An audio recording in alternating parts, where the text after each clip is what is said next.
Semana que acaba, semana que começa. A semana que terminou foi uma semana que acabou por estar voltada, uma vez mais, para as ilhas obrigacionistas, desta vez o euro, para o iene japonês, para as perdas, novamente, dos preços do petróleo, em lugar daquilo que se propunha ser as expectativas da semana, ou seja, para os dados do mercado de trabalho norte-americano, os on-farm payrolls, que saíram no final mesmo da semana. Logo no início da semana, tivemos umas declarações de Isabel Schnabel numa entrevista à Reuters, onde teve um posicionamento em tudo parecido com o seu colega norte-americano Christopher Waller da Fed, ao referir que está admirada, espantada, digamos mesmo, com o caminho que a inflação tem vindo a tomar nos últimos meses na zona do euro, e que dessa forma coloca para já de fora qualquer possibilidade de novas subidas de taxa de juros. Ora, isto vindo de alguém da ala mais agressiva dentro do Banco Central Europeu, realmente apanhou os mercados de surpresa. As yields obrigacionistas europeias caíram de imediato, com fortes ganhos dos mercados obrigacionistas e levando, digamos, arrastando consigo todas as yields, nomeadamente dos mercados norte-americanos, das Treasuries também. Por outro lado, no Banco do Japão, algumas declarações de responsáveis do Banco do Japão, um deles o seu governador Kazuo Ueda, acabaram por também apanhar de alguma forma de surpresa os mercados ao começarem a falar, a colocar cenários do que é que poderia acontecer com uma saída da política monetária de taxas negativas no iene. Ora, isso acabou por levar de imediato também a fortes ganhos nas yields obrigacionistas japonesas, nomeadamente nos prazos mais curtos, nos 2 anos, e levou o iene a fazer ganhos rapidamente a atingir máximos dos últimos 4, 5 meses. Por outro lado, obviamente, que os mercados também tiveram a olhar para o calendário económico e que era bastante forte, principalmente nos Estados Unidos. Começámos também logo com as vagas de emprego a saírem abaixo do esperado, o ADP, o índice privado, digamos, do mercado de trabalho, também a sair abaixo do esperado, mas curiosamente no final da semana tivemos os non-farm payrolls que saíram de facto acima daquilo que era esperado, quase com 200 mil novos postos de trabalho, 199 mil, isto numa altura em que a taxa de desemprego caiu de 3,9% para 3,7% e os ganhos laborais, ou seja, a aceleração, digamos, dos salários, subiu um pouco àquilo que era esperado, subiram neste mês 0,4% face a 0,2% do mês anterior. E, além disso, o ISM de serviço, o PMI do ISM de serviços, também saiu acima do esperado. Tudo isto acabou por, além de ter um impacto forte nos mercados, acabou por levar a um mercado acionista relativamente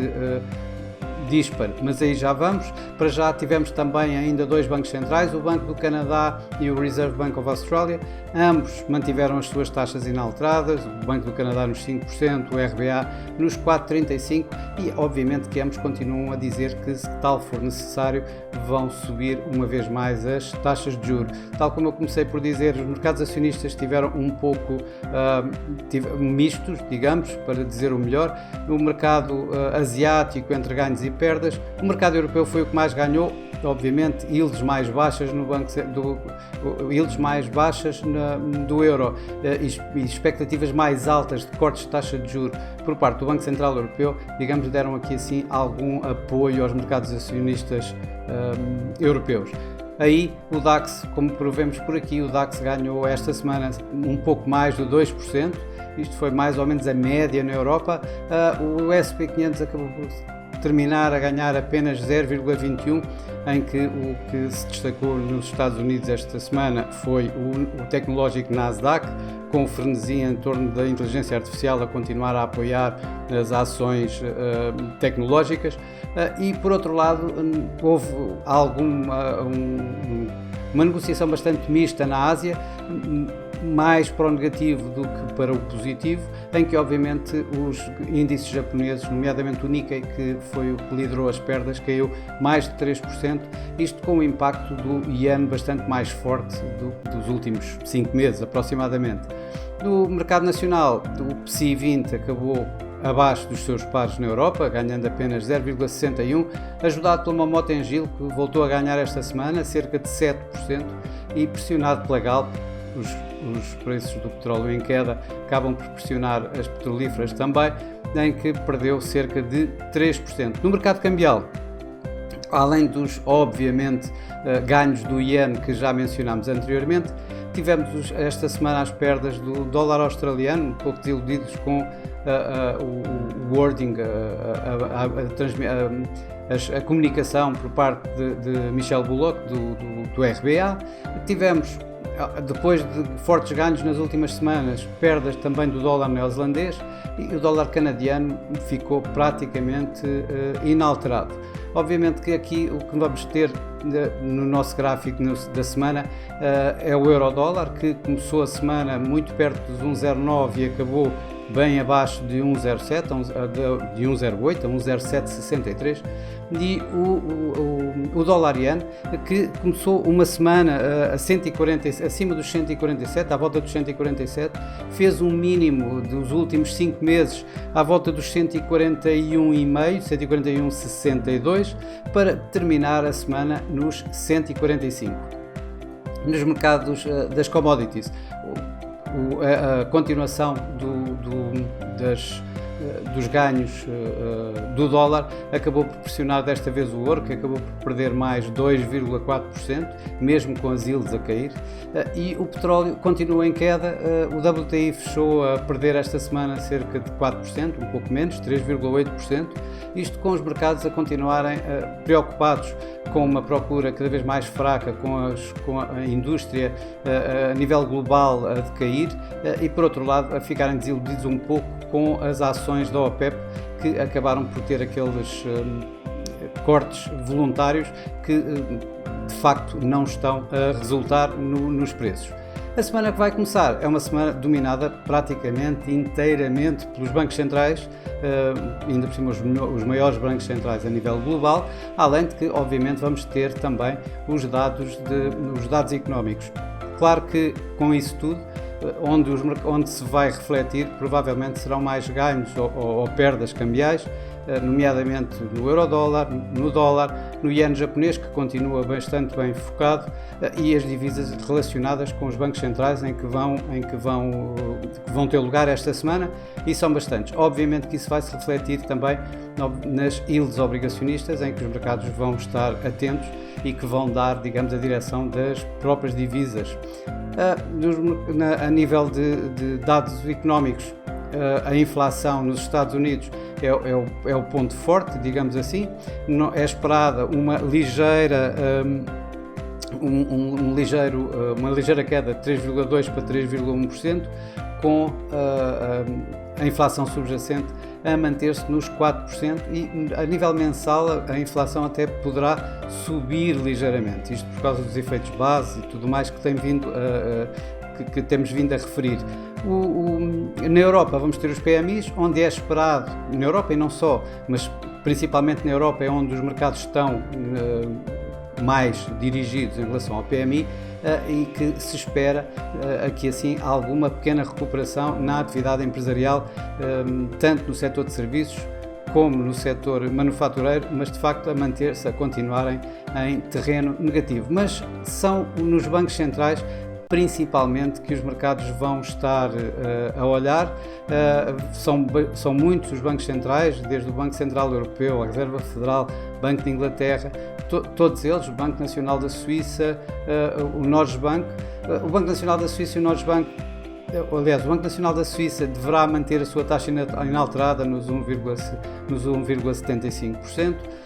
O Norges-Bank,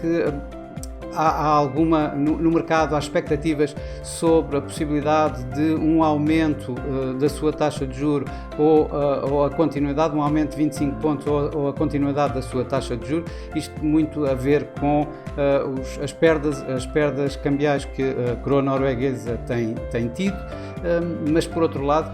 com uma inflação que poderá dar alguma abertura e por outro lado também digamos que as expectativas de cortes nos bancos globais acabam por tirar alguma pressão sobre uma subida do Norges Bank que tinha, digamos, prometido, passa a expressão, há 3 meses atrás, fazer exatamente uma subida de 25 pontos na reunião agora de dezembro. Mas para já, obviamente que são os que nós vamos mais olhar, hão de ser a Reserva Federal, que deverá manter, obviamente, as taxas inalteradas como amplamente esperado. No entanto, o mercado vai estar a olhar bastante para as projeções, nomeadamente os tais chamados dot plot, para ver até onde é que eles vão, para já vão retirar os tais 25 pontos de subida da taxa de juros que refletiam nas últimas projeções e, por outro lado, qual é que é, digamos, o objetivo, a projeção para o final do ano 2024, já que o mercado está a calcular uma queda de cerca de 1,25%, 1,5%. No Banco Central Europeu é basicamente a mesma coisa, ou seja, o mercado está também amplamente à espera de que nada aconteça em termos de taxa de juros, ou seja, é a manutenção das taxas de juros no atual nível, 4% na taxa de depósito. Mas também aqui vão haver novas projeções para a inflação e para o crescimento económico. E obviamente que quanto mais baixas forem as projeções para o crescimento e para a inflação, obviamente que mais o mercado está à espera de mais cortes na taxa de juros do Banco Central Europeu, que neste momento já começam a descontar cortes na taxa de juros nos próximos 4, 5, 6 meses no máximo. O Banco de Inglaterra deverá manter também a sua taxa inalterada e a comunicação será também o fator-chave nesta semana. E depois nos outros bancos, nomeadamente os mercados emergentes, ainda teremos 2 bancos interessantes também a acabar este ano a decidir sobre taxas de juros. É o Banco do México, que deverá também manter a sua taxa inalterada nos 11,25%. Isto a continuar a estabilizar a sua moeda, o peso mexicano, e no Banco Central do Brasil deverá-se fazer um novo corte, como tem vindo a anunciar, ou pré-anunciar quase, os 50 pontos de corte de taxa de juros, e poderão novamente acabar o ano a cortar uma vez mais os tais 50 pontos, colocando a taxa de juros nos 11,75 dos atuais 12,25. Bom, e para já, para esta semana é tudo. Uma boa semana, do final deste ano cada vez melhor, estamos-nos a aproximar do final do ano e para a semana cá estarei com mais uma semana que acaba, semana que começa. Bons negócios!